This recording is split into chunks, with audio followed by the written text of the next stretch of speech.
excuse me, why Telltale Games died. I'm gonna put my thoughts and opinions on this, but first I want to hear what this guy in the video got to say.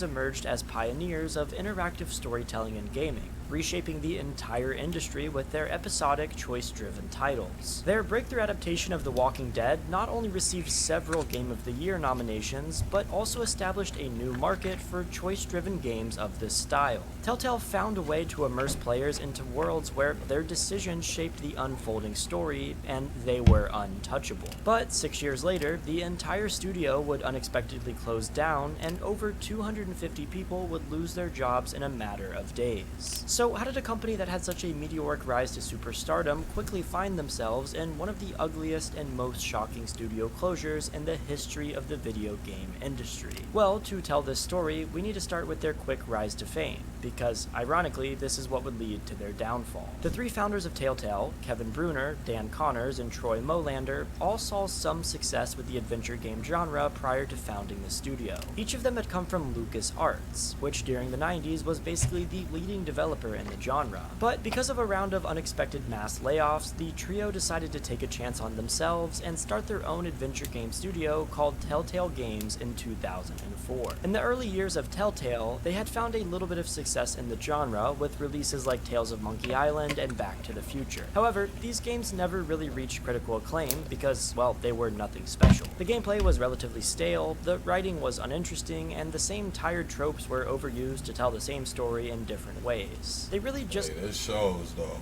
the fact that these games that they're showing, I never even heard of these games, like, and the fact that it was made by Telltale, that just shows, because the way it is now, like, Telltale is very well known for The Walking Dead. I think that's the face of the Telltale series games. You know, I'm not saying the other ones wasn't good, but that's like that's the OG. That's what stood out the most. And I would say is that no matter what you do, always make sure to learn, because that's what they did. You know, I don't know how they not around anymore. I don't know that story, but they made an impact in gaming. Like, they introduced decision-based games, at least to me. I don't know about in general, but they did to me. This is before Heavy Rain and shit came out. That's all I gotta say about that.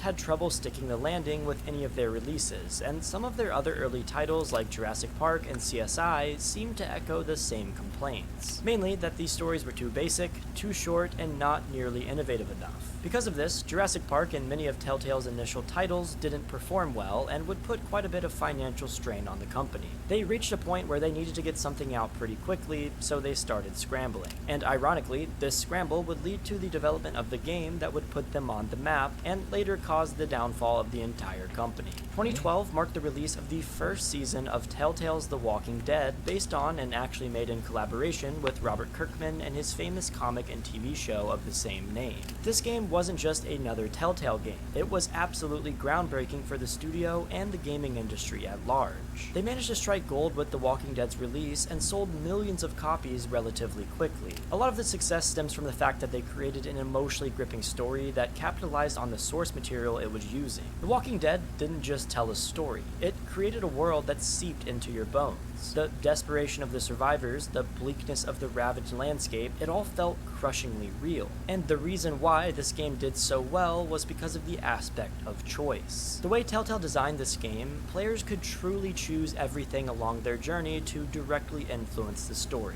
The idea of interactive choices that have real consequences on the characters and the story wasn't new to Telltale, but the level at which this was pulled off was significantly higher in The Walking Dead. The ability to utilize the grim, depressing world from the comics and TV shows gave them the direction to make choices that actually matter. And Well, this clearly seemed to resonate with the audience because the game received over 80 Game of the Year awards and sold over 28 million copies. Wow. 12 years later, and The Walking Dead is still touted as one of the best adventure games ever made, and is often used as an example when discussing emotional depth and character writing in video game stories. The Walking Dead was a huge risk for Telltale, but it paid off more than they could have ever imagined. It had allowed the studio to rapidly expand. That's another thing.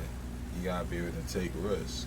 If they didn't partner up with the Walking Dead creator, like of the actual show, this game wouldn't exist. Let that sink in. For those of y'all that are fans of this game, for those of y'all that are Clementine fans and Lee Everett fans, there wouldn't be no Clementine or Lee if Telltale didn't make this happen. Because Clementine and Lee, they not in the show at all. The show has nothing to do with them. So these characters really wouldn't exist. That's a crazy thought.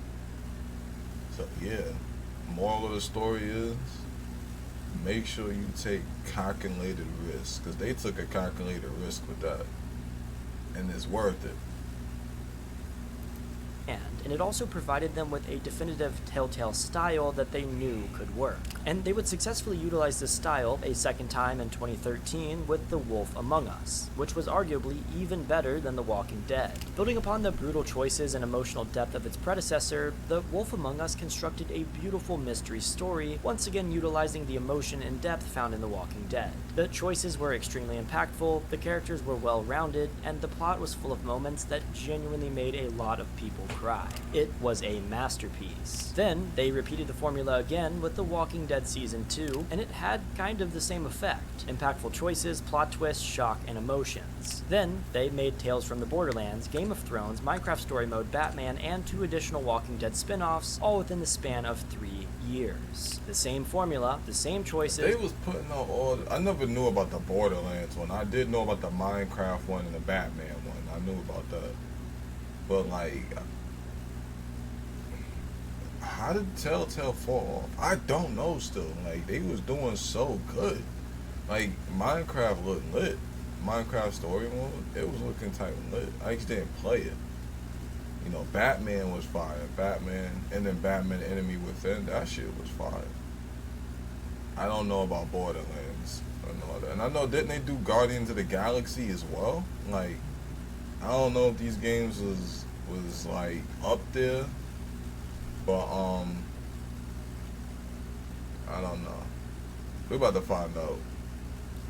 The same shock value and plot twist. The same everything. Sure, sometimes it was executed well and other times it fell short, but they basically repeated the same formula over and over again and hoped for something new. The shock and emotion started to feel like a tired trope, and the plots converged together into a predictable, repeatable, and scalable formula instead of something truly creative and unique.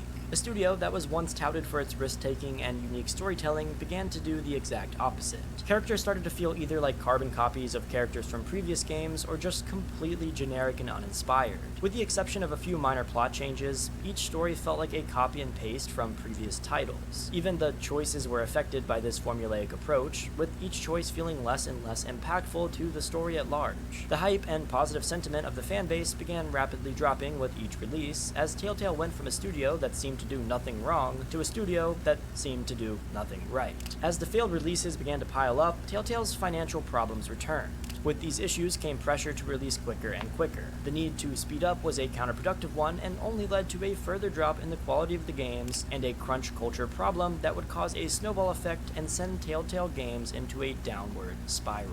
They probably needed a nap after this because things were about to get even crazier. And for their sake, I hope they use the sponsor of today's video, Manta Sleep. I know one thing, as I've gotten older, I've learned to appreciate Oh, dang. That was smooth how he did that, though. Hey, I don't blame him, though. They paying his bills, so, hey, you gotta promote it. But that was smooth how he switched over to that, like. That was smooth.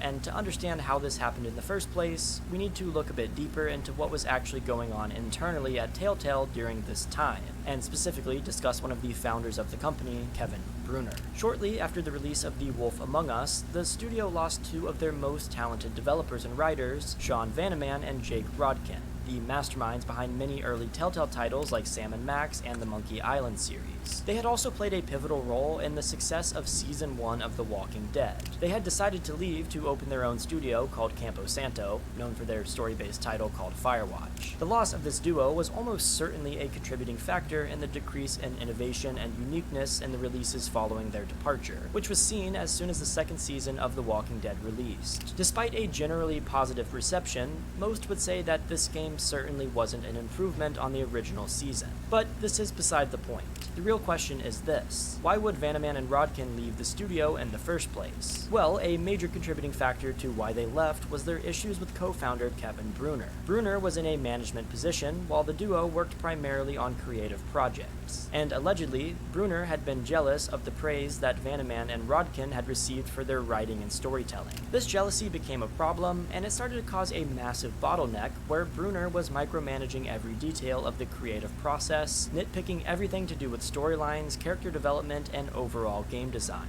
Despite having gotten their way with The Walking Dead Season 1, the pair couldn't be asked to continue fighting with Bruner over every single decision, and they decided to leave.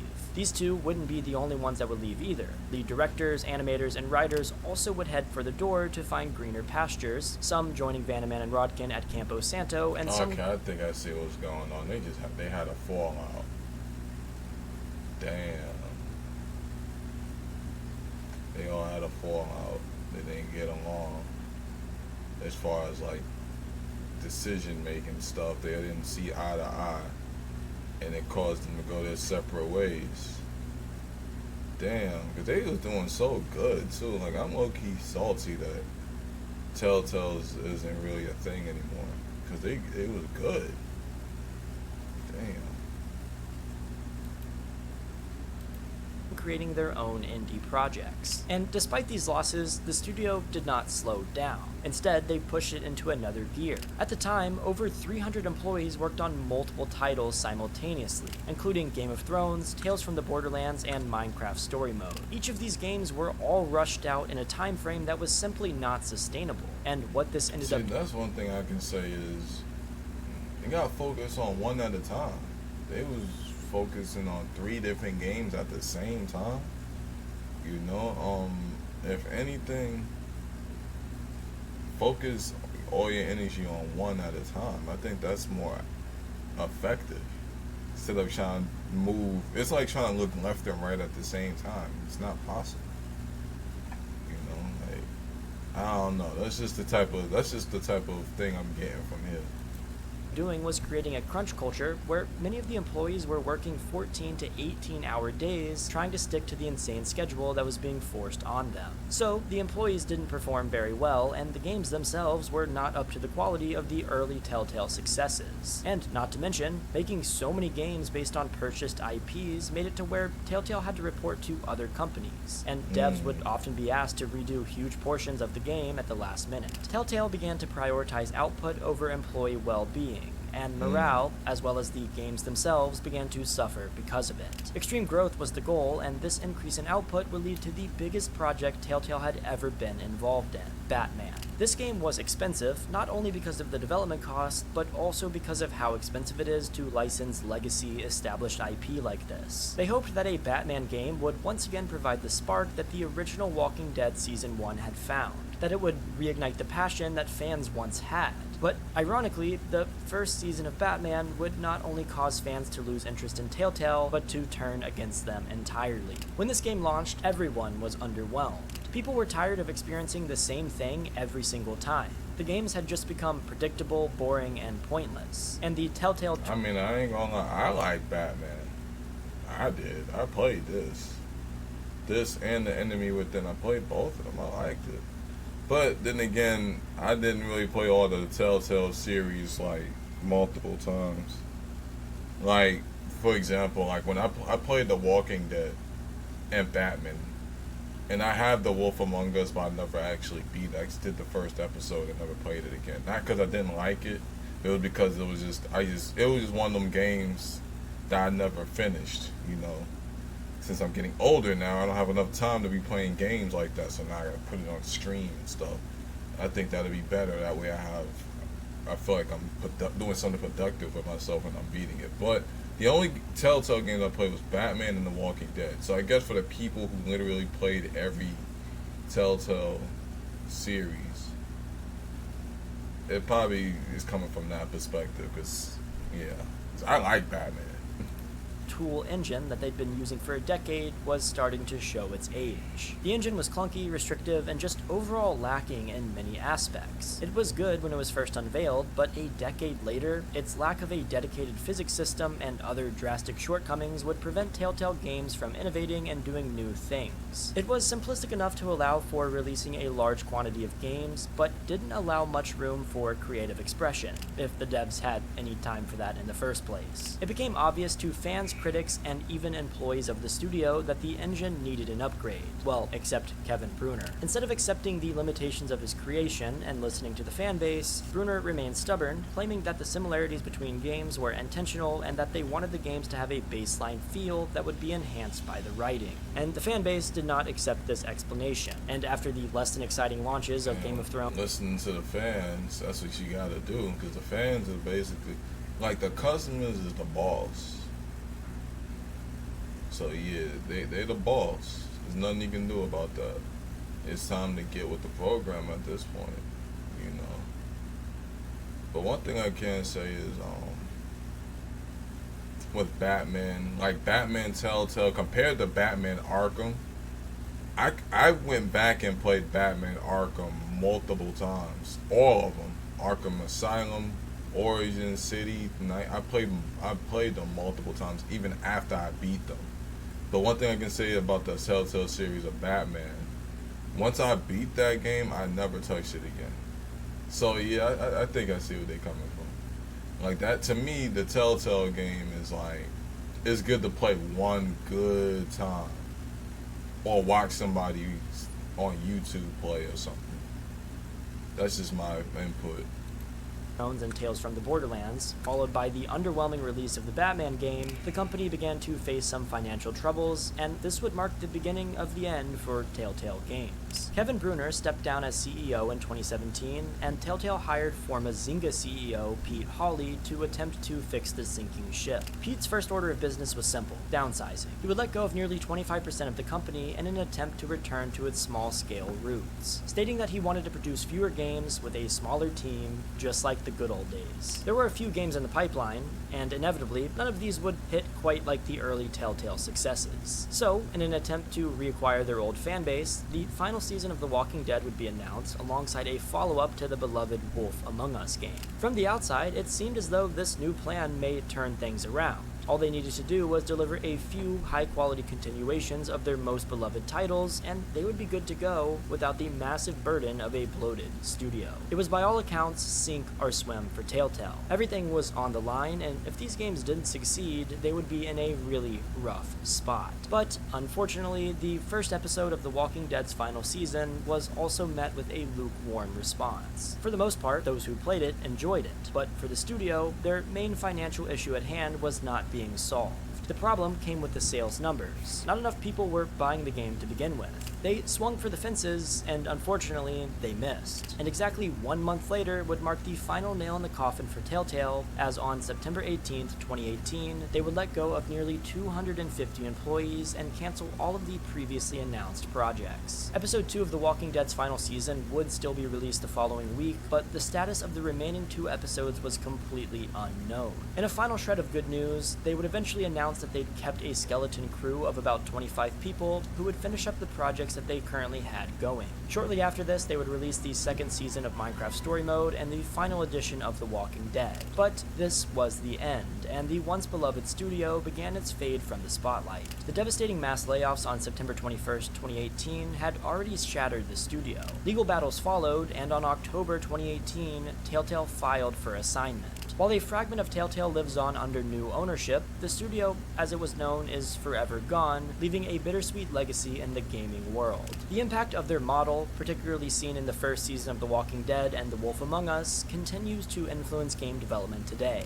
Impactful choices and branching narratives have now become a staple in modern gaming, showing the enduring legacy of their work. Even though the studio's closure was an unfortunate event, there may still be a glimmer of hope for longtime Telltale fans. In August of 2019, a company called LCG Entertainment acquired many of their assets, including some beloved IP. They resurrected the Telltale Games name, though operating as a fundamentally different entity with new leadership and a focus on collaborative partnerships. They even once again announced a second season of The Wolf Among Us, and while it has been delayed several times throughout the process, it's expected to be released sometime in 2024. Are you willing to give Telltale another chance? Do you think they'll learn from their mistakes and return to what made them successful in the first place, or do you think that their story is a tale of disappointment? Let me know your thoughts in the comments. Thank you guys for watching. I will. It was a good video, but yeah, Telltale was very good. I messed with it, you know. By the way, the guy that posted this, his name is RoboCast. Shout out to him for making this video. You know, yeah, Telltale was just good. Just I wasn't into it like how everyone else was, I guess. Like these people that customers that was into it, they probably don't bought every Telltale game and seen the difference. I don't know. All I played was The Walking Dead and Batman and a little bit of Wolf Among Us. So I can't really say I'm a Telltale fan, but I can say the entire Walking Dead series was good from the first season all the way to the last. You know, only thing is, of course, there was some questions like at the end of the final season, like with Clementine losing her foot and all of that. Like, does she eventually die after? Like, I'm just saying, because it's not like you can get a bionic foot in the Walking Dead world, you know. But I guess we'll never know, you know. And the Batman, I think it was good. I like both of them. You know, in The Wolf Among Us, I played only the first episode, so I did like it. I just got to continue playing it. I never went back to it, but so far, Big B seems like a good character. You know, and that's pretty much it. You know, that's my thoughts on the Telltale series, the Telltale Company, and make sure you like, share, and subscribe.